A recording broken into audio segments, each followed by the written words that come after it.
What is your name? Carmichael.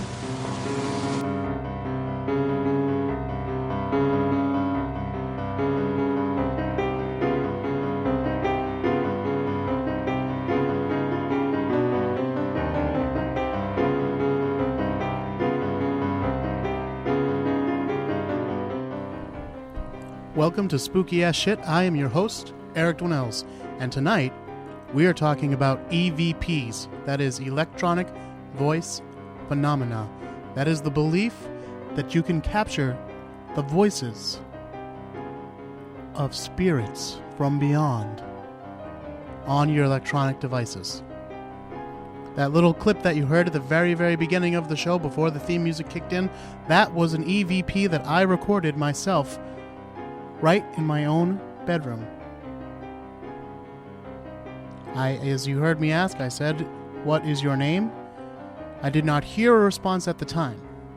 But when I went into it with Audacity and I turned up the volume on the white noise after I finished talking, then suddenly it sounded like you could hear a response. Now, I'll play it again for you later in the show, and you can decide what you think it's trying to say. If anything, we're going to talk all about it. And I'm also going to play you some other recordings of EVPs through the years, as well as some other recordings that I have done myself. Now, if you listen to the show regularly, you'll know that I am a skeptic about most things, and EVPs are one of them. But of course, I don't like to ruin the fun right away, so we're going to go into it with an open mind and hear out what the true believers have to say. Before we do that, I want to take a moment to remind you all about the website spookyas.com or spookyasshit.com. They both take you to the same place, and that is the show's blog page. From there, you can listen to this episode and every episode of Spooky Ass Shit. And you can also find pictures, sometimes videos. Actually, on this one, you'll probably find a few videos because I reference several YouTube videos in this episode where I've taken audio from. So I'm going to put the full clips there so you can check those out. There'll be a few pictures too, although this is going to be a mostly auditory episode, which is fitting for a podcast. You can also, on that website, spookyas.com. Sometimes I talk too fast. I'm slowing down. Here we go. Also on the website, spookyas.com, you can find links to all of our social media. We are at Spooky Ass Shit on Twitter and Instagram, and you can like us on Facebook at facebook.com/spookyas. If you are a Facebook friend of mine, you would have heard some of my EVP recordings before this episode even came out. And you would have been able to take your chance at deciphering what exactly, if anything, the spirits were trying to say to me. So hopefully that counts as good incentive for you to join the Facebook page and see the kind of fun that we can have over there. We are alone again, just you and I. It's summer, so people are on vacation or going away or anything, summer activity-wise, so it's hard to get people in here. And in case you're wondering why we haven't heard from Tom Cole, who's one of our regulars, he's here all the time, he has not been feeling particularly well. I don't want to give away too many intimate details of the guy's life. Nothing seriously wrong, but he's not feeling very well, so we wish him a speedy recovery, and as soon as he's able to, he'll be back on the show, I'm sure. Without much further ado, we are going to get into our talk about electronic voice phenomena. But before we do, I do want to mention a couple websites that I've used fairly extensively for this particular episode. And when I do that, I always like to give proper credit. So today, a lot of our material comes from skeptic.com. That's the Skeptics Dictionary. skepdic.com, skeptic.com, and of course our old friend Wikipedia, as well as many YouTube videos which will be posted on the website, and you can check out the full videos there. All that said, let's get into it. Electronic voice phenomena, or EVP as it's more commonly known, is the alleged communication by spirits through tape recorders and other electronic devices. Belief that the dead were trying to speak to us through audio was first popularized in the 1970s by a little old lady named Sarah Estep. More recently, the idea was once again brought to mainstream attention by the 2005 Michael Keaton movie, White Noise, in which a man comes to believe that his deceased wife is attempting to communicate with him via the white noise produced by static television stations. Today, almost all ghost hunters will use audio recording devices to capture EVPs. All the way back in the 1920s, when sound recording was still relatively new, an interviewer asked famed inventor Thomas Edison if he thought that sound recording machines might be able to record the voices of ghosts. Edison replied, "It is possible to construct an apparatus which will be so delicate that if there are personalities in another existence or sphere who wish to get in touch with us in this existence or sphere, this apparatus will give them at least a better opportunity to express themselves than the tilting tables and raps and Ouija boards and mediums and other crude methods now purported to be their only means of communication." Edison never designed a device specifically for the purpose of speaking to ghosts, however. In 1940, American photographer Attila von Szalay began experimenting with EVPs, but he had no luck capturing voices on phonograph records, which is the medium he'd been using. In the 1950s, he began working with a partner named Raymond Bayless, and together they started using a reel-to-reel tape recorder in their experiments. The two men went so far as to build custom recording apparatus which would allow them to capture ghostly voices inside of a locked cabinet. This time, they claimed, their experiments produced results. Among the first recordings believed to be spirit voices by the two men were ghostly voices saying things like, "This is G," and "Hot dog, Art," and "Merry Christmas and Happy New Year to you all." Their work was published by the Journal of the American Society for Psychical Research in 1959. In the 1970s, Bayless went on to co-author a book entitled Phone Calls from the Dead.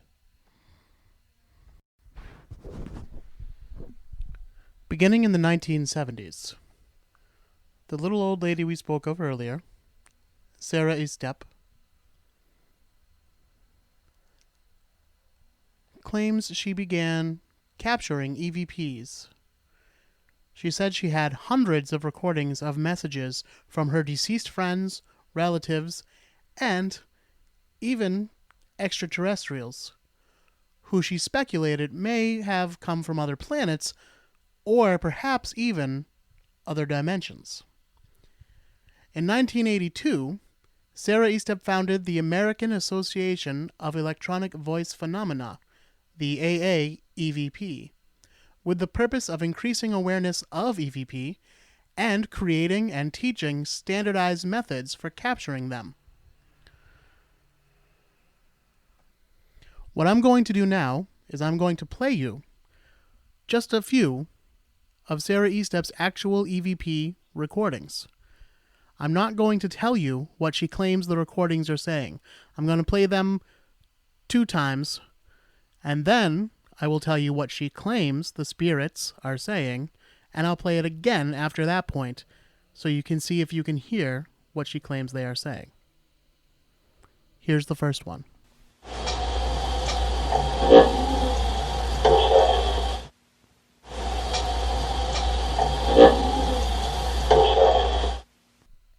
Did you catch it? Sarah Estep says this is a spirit voice saying this is Sally. Let's hear another from Miss Eastep's collection.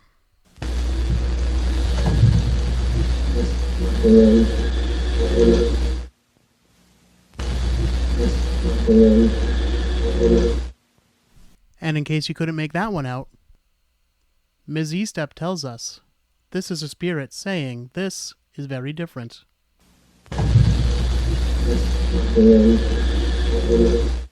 And just so we get a good flavor of her types of recordings, and so we're giving her a fair shot, let's hear one more from Miss Eastep's collection.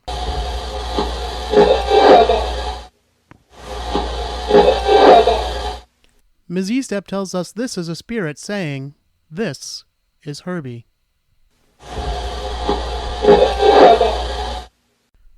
I don't know about you, but that doesn't really do it for me. I'm not super convinced. And she has many tapes that you can find on YouTube. Again, the one I just used there will be posted on the website. But it goes on, and none of them are really better in quality than those ones, and those just happen to be the first 3 ones on the recording. So, I don't know. I think we got to look for more conclusive proof than that. If you ask me, her recordings basically sound like someone switching radio stations and then interpreting the static in between. In more recent times, ghost hunters have latched onto the use of audio recording to hear disembodied spirit voices. At first, the most popular method of capturing these voices were portable tape recorders. Now, digital recorders are often used, and there are even professional versions made specifically for ghost hunting that can cost quite a bit of money. Most ghost hunting websites that I came across said that although you may be able to pick up some EVPs using basic tape recorders or digital recorders, in general, these recorders may not be, quote, sensitive enough, end quote, to pick up the infrasound where the spirits usually communicate, and they recommend buying, quote, advanced equipment, end quote. I checked a ghost hunting website store. It claims to have been made by paranormal investigators, so it should be the real deal. Its recommended top-of-the-line voice recorder cost nearly $500. They did have cheaper options starting at around $70. I'm going to move on for now, but please keep this question in mind. If, in the early days of EVP, spirits were allegedly captured using the most basic of recording equipment, then why, in modern times, should we have to use only top-of-the-line, super sensitive equipment? We'll come back to that question later on. Now, let's listen to some more modern EVP recordings. I'll give you a little background on each, and then I'll play them for you 2 or 3 times. Listen carefully and see if you can hear any particular words or phrases. Then, I'll tell you what the paranormal investigator who recorded it claims the spirit is saying, and then I'll play it for you one more time to see if you can make it out now that you know what the spirit is supposed to be saying. The first one comes to us from the TV show Ghost Hunters. And guess what, gang? It's a celebrity ghost. It's supposed to be the ghost of Sharon Tate, Manson family murder victim. Let's go now to that tape.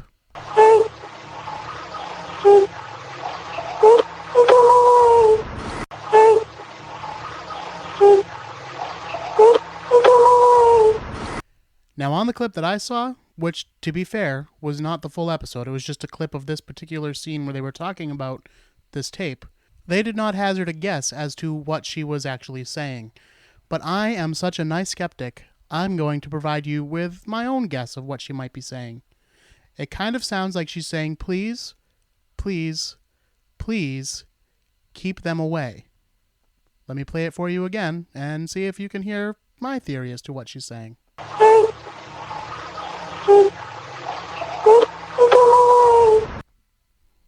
Could you hear it? Did it sound much clearer to you now that I explained what you might possibly be hearing? Hint, hint, nudge, nudge, wink, wink. Lucky for us, Miss Tate was very talkative, and that was not the only clip they got of her. they followed it with this one.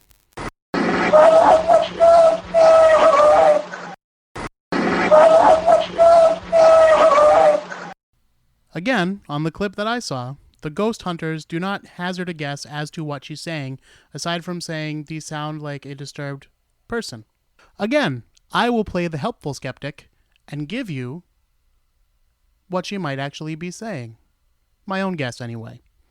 It kind of sounds like she's saying, "Why are you doing this?" Or perhaps, "What are you doing there?" Listen and see if you can hear it. Our next clip comes from the TV show Ghost Adventures. Not to be confused with Ghost Hunters, this is Ghost Adventures. And it's one of my favorites because it's a perfect example. Oh, I don't mean an example of an EVP. I mean an example of why I hate these goddamn fucking shows. In this clip, they claim that you can hear a child speak and then laugh maniacally after it throws a brick. What you're actually going to hear is the ghost adventurer screaming like a little bitch as he runs away because he saw a brick go up into the air. You do see this on the clip, so I do recommend you check out the video that I will post on the website, and you can find it on YouTube. You do see a brick move in the background of the video very quickly. Of course, it moves to a very shady area. You can't see what's going on. You can't see what kind of trickery may have been involved. But my point is this. If you're a ghost hunter, in theory, you expect to find ghosts when you go on a ghost hunt. Or sorry, these are adventurers, ghost adventurers. Maybe they're not as seasoned as ghost hunters. But even so, the idea is that you're going to have an interaction with a ghost. The brick, it should be noted, does not fly towards the adventurer. It just flies kind of over to the other side of the screen, nowhere near the adventurer. But the adventurer sees this, and he starts screaming. And again, they claim you can hear a child and you can hear evil laughter. I don't hear any of that. I just hear an adventurer screaming like a little bitch. Here's the clip. Is that you making all the noise? Holy shit! Oh my god! Holy f- Stop! Stop! Go! Go! Go! Go! Go! Go! Go! Although I do find that clip rather amusing, I'm not going to bother playing it for you again, because I don't think there's actual EVP to be heard on the clip. But I did want you to hear it because, again, it's a perfect example of why I hate those kind of shows. You go in looking for ghosts. You find what you consider evidence of a ghost, and you run away. The whole point of you going in there was to get that evidence. Also, green light, blue light, any light except the bright light where you could actually see what was really happening. Another reason why I hate those shows. But okay. The real reason I wanted to play that clip for you is because it sets up our next clip. You see, after the ghost adventurers went to this place, which I think was like, I forget exactly, but it was like an old abandoned ghost town kind of bank or something like that. A local news crew heard about their ghost adventure, and they decided to check it out for themselves. And they actually did record a solid couple of EVPs. So I'm going to play those for you and see if you can hear them, just like always. Then I'll tell you what they are supposed to be saying.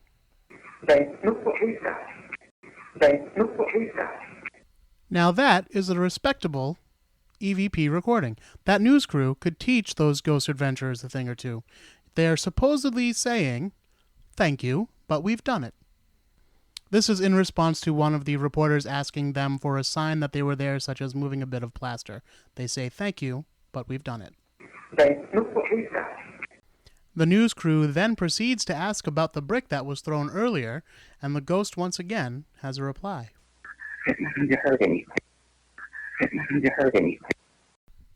According to the report, the ghost responded, "Didn't mean to hurt anyone."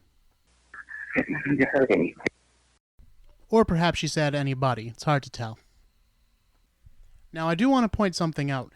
I searched, I can't say I did an extensive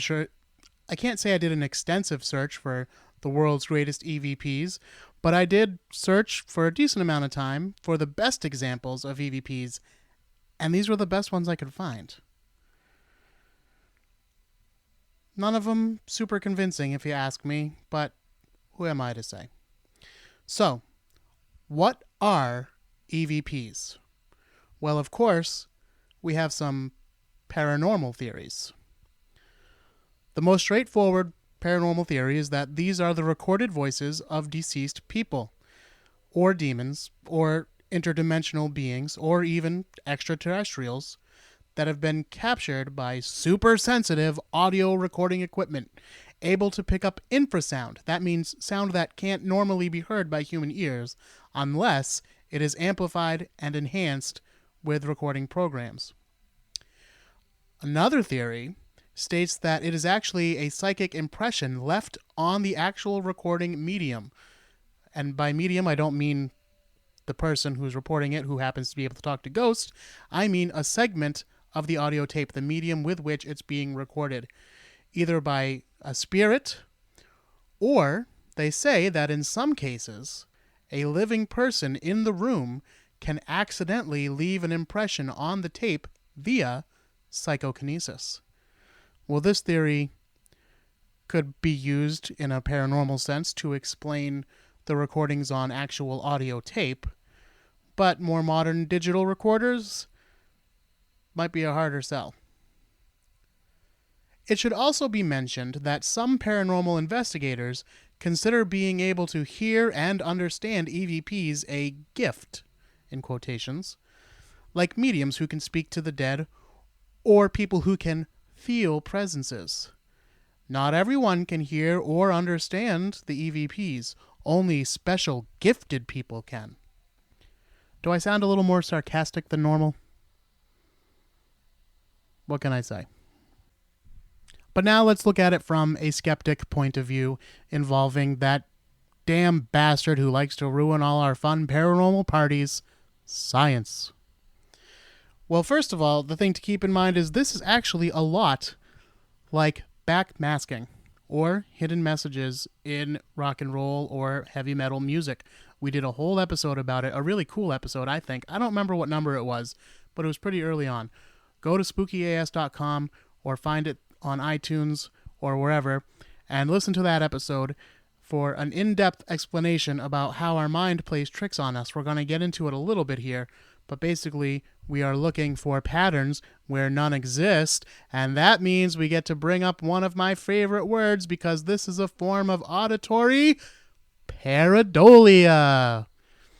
Pareidolia is a situation created when the brain incorrectly interprets random patterns as being a familiar pattern. In the case of EVPs, it could result in the listener interpreting random noise on an audio recording as being the familiar sound of a human voice. Oh, I love pareidolia so much. It explains a lot. Again, if you don't know what it is, I just gave you the brief definition, but you can look into it more and find examples of it. It's a totally real thing. It's a trick that your brain plays on you, and it is both scary and cool. And again, that's going to be the t-shirt when we finally get them. It's just going to say, it's pareidolia. It goes like this, gang. Our human brains have evolved to recognize patterns, and if a person listens to enough noise, the brain will eventually begin to detect words even when they aren't there. Your expectation also plays an important role in making you believe that you are hearing voices in random noise. This is thanks to something called confirmation bias, meaning if you're listening to something and expecting to hear a ghostly voice, it is very likely, if you listen long enough, your brain will convince you you are actually hearing a ghostly voice. Now I know what you're thinking. Okay, so for the vague, random-sounding EVPs, that explanation might do. But sometimes there really do appear to be human voices on recordings. So what could cause this? Well, for one thing, it could be simple interference. This interference could come from radio signals or voices or other sounds from traditional broadcast sources such as radio stations, CB radio transmissions, wireless baby monitors, or anomalies generated through cross-modulation from other nearby electronic devices. I can attest that if you leave a phone too close to our interface, you will get a crackling sound as you record. It's also true if you put it too close to the PlayStation. If I try real hard, maybe I can make some EVPs out of these crackling noises. Didn't think of it till now. Another possible culprit when looking at these more clearly voiced EVPs is something called capture errors. These are anomalies created by the very method used to capture the audio signals. For example, if you have over-amplified a signal during recording, meaning you turned up the sensitivity all the way up, this will generate a certain level of noise that you wouldn't hear otherwise because you're raising the noise floor. You're bringing up all these little tiny noises that you wouldn't normally hear, and it's actually being created by raising the noise level. Kind of like feedback. There's also something called artifacts. Artifacts are created during attempts to boost the clarity of an existing recording, and these can explain some EVPs. Now, a lot of people who capture EVPs, including myself in the samples you've heard from me and that you're going to hear from me, we are enhancing the audio because it's very quiet. Apparently, all ghosts speak very, very softly. And you have to turn the volume on the sample way, way, way up before you can hear anything. These methods, such as resampling, frequency isolation, noise reduction, or enhancement, these can all cause recordings to take on qualities which are significantly different from those that were present in the original recording. So you're creating new sounds that may not have even have been there on the original recording because you're fiddling with it after the fact. And of course, another possible culprit in these very human-sounding EVPs is that they are fakes. I want you to take a close listen to the EVP that I played at the very beginning of this episode. You're going to hear me ask for a name, and then, apparently, hear a response. But what does it say? You listen hard, and then tell me. In fairness, I will point out that I did enhance the second half of the clip where you hear the response from the spirit. What is your name? Carmichael?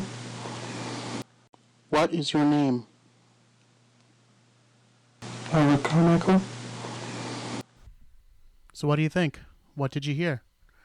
I know obviously you're not going to be able to tell me out loud right now, but you can write to me via email or, of course, via Facebook, facebook.com/spookyas. Send us a message. Let me know what you heard. But how about in the meantime, I tell you the truth. I did record several EVPs over this weekend. And guess what? On most of them, I did it the honest way. Except for, of course, enhancing it at the end, which might cause some of the problems we just talked about. But I didn't cheat other than that. On this particular recording, I did cheat. What you're hearing, actually, is me turning my head away from the microphone in my phone and mumbling. And what was I mumbling? Well, it kind of sounds like I could be saying Reverend Carmichael. A friend online suggested it was saying, Eric, come again. What I was really saying, mumbling more like, was Fabric Carmichael. Except I mumbled it so it wouldn't be quite so clear. And by the way, they were just random words that popped into my head. So it was Fabric Carmichael. Now, I took that through Audacity. I messed with it a little bit. I raised some levels. I lowered some levels. I made it a little bit more echoey, that kind of thing. And of course, I took out the noise reduction so it sounded like a regular kind of EVP. And I think you have a pretty good, although perhaps clearer than normal, EVP. But, as I said before, that's the only one I cheated on. Here are some other examples I did using just my iPhone that do appear to have sounds that I honestly could not hear while I was recording them. Here's the very first one, recorded yesterday afternoon in my bedroom. I asked out loud, "Am I alone?" And this is the brief response that I got. Now, if you're apt to believe in these kind of things, and you listen hard, about halfway into that little 2-second clip, you might be able to hear what sounds like either a woman or a young child say, "Wait." Listen one more time. Certainly not definitive proof, but I think it does sound at least as good as any of the examples, or at least most of the examples, of EVP recordings that we have found so far. But I wasn't done yet. Late last night, I recorded this EVP. You're going to hear me say, I'm going to play the whole thing for you this time. I'm going to play it for you just the way I recorded it, and then I'm going to play what I believe was some form of response, or at least what I believe could be interpreted as some form of response, in an enhanced version after that. So here's the unedited version of the question and the answer. What do you want?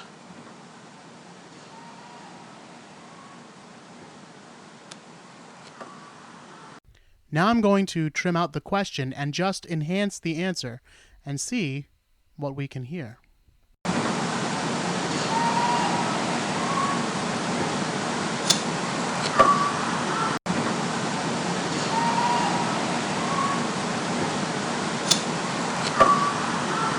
I apologize for the large amount of background noise and the poor quality of those clips, but even so, through all that, it does sound like you can hear a woman yelling, although honestly, I can't even begin to make out what she's saying.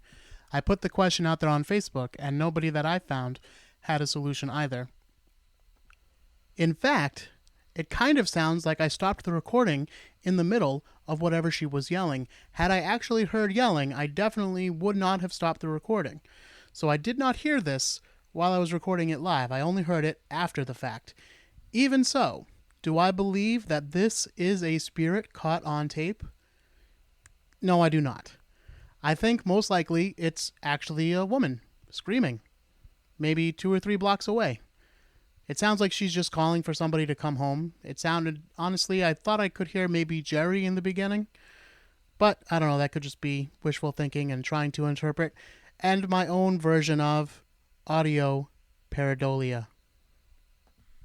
I am going to play one more clip for you before we go. It's not one that I did. It's actually from Minnesota Ghost Hunters. I'm going to play that one in a moment because there's something very interesting about it. But before I do, I want to remind you one more time to check out the website, spookyas.com, and find us on social media at SpookyAssShit on both Instagram and Twitter. And you can find us on Facebook at facebook.com/spookyas. I also want to remind you to please rate, review, and subscribe to the show on Apple Podcast or Stitcher or iHeartRadio or YouTube or wherever else you may be finding this podcast. Your support means the world to me, and it's the only way we grow. I don't pay for advertising. I do this for fun with my friends and interesting people that I get to meet, including you guys. So the more we can grow our Spookaroo army, the better, but it's up to you and I to work together to make it happen. And eventually, maybe we can get some merchandise or live shows or whatever else comes with being a little bit bigger in the podcast world. So any help that you can offer with that, I certainly appreciate it. And again, word of mouth helps, but so do ratings and reviews and comments and shares and all that kind of stuff. So please, please, please make an effort to do that, and hopefully good things will happen for all of us. Now, as I said, this last clip that I want to play for you comes to us from a group called Minnesota Ghosts. I found one of their YouTube videos, and it's allegedly a compilation of their greatest EVPs, and honestly, most of them didn't do much for me. But I did find this last one very interesting. I said, oh, that one's fairly clear. I think I can actually hear what they say I'm supposed to be hearing. That's a half-decent one. I can probably use it on the show. I'll play it for you a couple times now, and then I'll tell you what they say it's saying.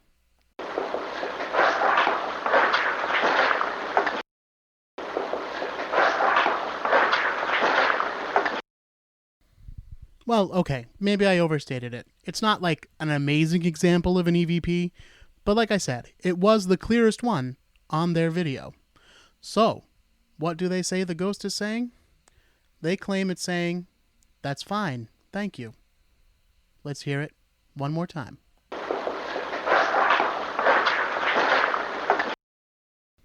Could you hear it then? A ghostly whisper of, "That's fine, thank you." Like I said, not amazing, but the clearest example that the Minnesota ghost hunters have to give us. But here is the very interesting part about that clip. Because as the video plays on, the Minnesota ghost hunters go on to explain that they thought they had captured a good EVP there. But then they went back and watched their video footage and noticed that the sound they were hearing was most likely not a ghostly voice, but in fact, one of their cameramen causing some of the floorboards to creak as he walked over them. Now, they get bonus points from me for at least being able to admit that not everything they record is a ghostly voice. That's the kind of critical thinking that it needs to be applied to all of these EVPs. I'm not saying it's completely impossible for ghosts to exist or completely impossible for us to capture them on some kind of recording device. I am saying some of the rules that people come up with are complete bullshit as for why ghosts won't be captured on recording devices. They're too sensitive, or you don't have the right spirit, or you're too close-minded. If you go to record yourself on your iPhone, it doesn't matter whether someone else believes in you or not. That recording is there. So, I do get a little worked up about this stuff. I just want a little bit of critical thinking applied to these things, and if I sound a little bit more sarcastic than normal, that is why.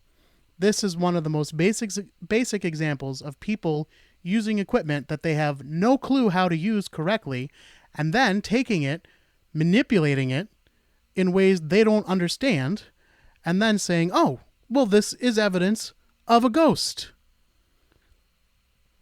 That takes like 5 different leaps of logic. So please, I'm not saying don't investigate these things. I'm just saying learn what tools you're using and how to use them, and make sure you've ruled out absolutely everything else. Then come at me and tell me what's going on. And another question I have, why is it that ghosts can only talk in just a few sentences or phrases or even just a couple words? You never hear like a monologue from a ghost. Why is that? You certainly hear it from people. I'm doing a whole show and we're already at about 40 minutes, and I've been sitting here jabbering to myself talking about ghosts. So why are human spirits suddenly so tight-lipped? Let's go back to the question I asked earlier. These are logical questions I'm putting out to you folks. I said earlier, if in the early days of EVP, spirits were allegedly captured using the most basic of recording equipment, why then, in modern times, should we have to use only top-of-the-line, super-sensitive equipment? The answer, of course, is that we shouldn't. If EVP theory is correct, the equipment we have on our iPhone is far superior to recording equipment that they had back in the 1950s when the first real reports of EVPs were collected. So, why would paranormal investigators claim we need fancy equipment? One reason is pure ignorance. They simply don't know what they're talking about, and they are following what they have heard before. And, after all, they probably did buy the fancy recorders, so now they are in the club, so to speak. And if you're not in the club, you don't get to talk to ghosts. This also creates a price barrier. A skeptic is not going to spend $500 to try out a fancy recorder. This way, the true believer or investigator can always point the finger back at the skeptic and say, "Ha! You think you know so much, but you aren't even using the right equipment. You didn't pay $500 like I did, so therefore your equipment is bullshit." People also have a vested interest. Simply by the fact that they paid the high cost to purchase the equipment, it can be assumed that, at the very least, the investigator already believes that there is a good likelihood the recorder will be able to record ghostly voices. This creates, our friend, confirmation bias. This must work. After all, I paid a lot of money for it. And of course, there are the cases of con artists, and they might be out there trying to either cash in on ghost craze or at least cash in on the ghost hunters that the internet has brought about. Oh, you want to look for ghosts, you say? Well, here at Big Jim's Ghost Hunting Emporium, we got everything you need. We're for the truly dedicated professionals only. Our stuff is the most expensive, so that means it's the best. I don't know why I did that accent. I just like to do accents sometimes. Please don't take offense that it was a stereotypical southern goofy-ish kind of voice. I'm not picking on the South. I was just doing a funny accent, that's all. As I said before, if we're really talking about ghosts or at least some other form of sentient being, why are they only able to speak a word or two? Or at the very best, short phrases and often incomplete sentences. If we are really talking to the dead, it seems they don't really have anything interesting to say. That's going to do it for this episode. Again, please check out that website, spookyas.com. Like us on Facebook, facebook.com/spookyas. Subscribe, rate, and review wherever you find this podcast. And until next time, don't be afraid.